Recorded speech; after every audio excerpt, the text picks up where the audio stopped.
Bismillahirrahmanirrahim. Maintenant, on passe au chargement dans notre structure. Tout d'abord, on va définir les cas de charge que nous avons dans notre projet. Donc, nous avons deux charges, c'est le G, c'est-à-dire toutes les charges permanentes qui vont agir sur, supprimer ça, oui. Maintenant, nous avons le G, c'est-à-dire la charge permanente qui va regrouper le poids de l'ensemble des éléments, et la charge du vent, qu'on va noter W, bien V, wind. C'est une charge d'exploitation, charge variable. Très bien. Ensuite, on va définir les charges. On va voir le poids propre. Est-ce qu'il est généré automatiquement? Très bien. Donc, sinon, on doit générer le poids propre à partir de donc à partir du charge, donc de la rubrique charge. Poids de la structure, on génère le poids propre de la structure, c'est-à-dire le poids des éléments de structure. Ensuite, on va générer le poids du mur et de l'enduit qui va s'appliquer sur la langue grille. Nous avons fait une petite descente de charge sur ce tableau-là. Nous avons le mur en aglo de 60 cm, on peut le voir ici. Donc nous avons le mur qui fait 1,60 m avec une épaisseur de 20, avec un poids volumique de 14 kN par mètre cube. Nous avons également le poids de l'enduit qui va s'appliquer sur toutes les faces. Donc sur ce petite descente de charge, on peut calculer facilement le poids de l'enduit et le poids du mur. Donc le poids du chaînage supérieur, il est généré automatiquement. Donc ça nous donne un poids de 5,86. Donc il faut retrancher le 1 qui correspond au poids du chaînage supérieur. On va l'éliminer puisqu'il va être généré automatiquement sur le logiciel.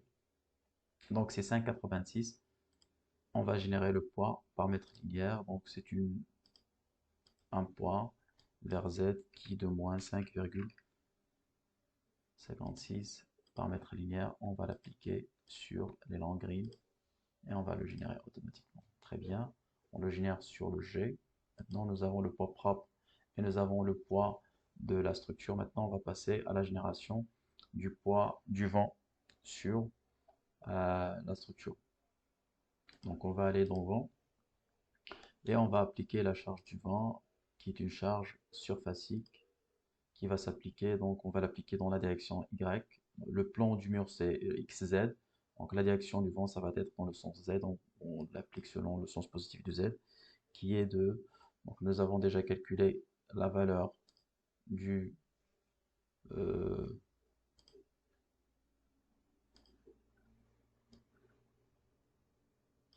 donc, c'est 71, c'est à peu près 72 qui est décanewtons. C'est 0,62 72 kilonewtons par mètre carré. Donc, c'est 0,72 kilonewtons par mètre carré. On va l'appliquer dans le sens Z. On va l'appliquer sur les bardages qui vont recevoir la charge du vent sur dans ce sens. Très bien. Donc la charge du vent est appliquée, la charge du poids propre est générée. Maintenant, ce qui reste, c'est les combinaisons réglementaires. Donc on va aller dans chargement, combinaison manuelle, à l'élu, à l'LS. Nous avons deux combinaisons, en combinaison élu et combinaison LS. Donc dans la combinaison élu, le poids, dans ce cas, elle est favorable. Donc on va appliquer le Gmin, c'est-à-dire le G sans le 1,35. Parce que si on génère ça automatiquement, il va générer le poids, le G avec le 1,35 et le vent avec le 1,80. Le 1,80, ça correspond à quoi? Ça correspond exactement aux stipulations du BAL. Donc le BAL, il nous demande à l'état limite ultime d'appliquer un coefficient de 20% fois le 1,5 de la combinaison, ça donne un coefficient global de 1,80. Donc le logiciel, il intègre ça automatiquement dès que nous avons choisi le BAL comme norme de base. Donc le 20% de plus qu'on va appliquer sur la charge normale qu'on a utilisée qu'on a calculé, qu'on a déduit en utilisant le MV65.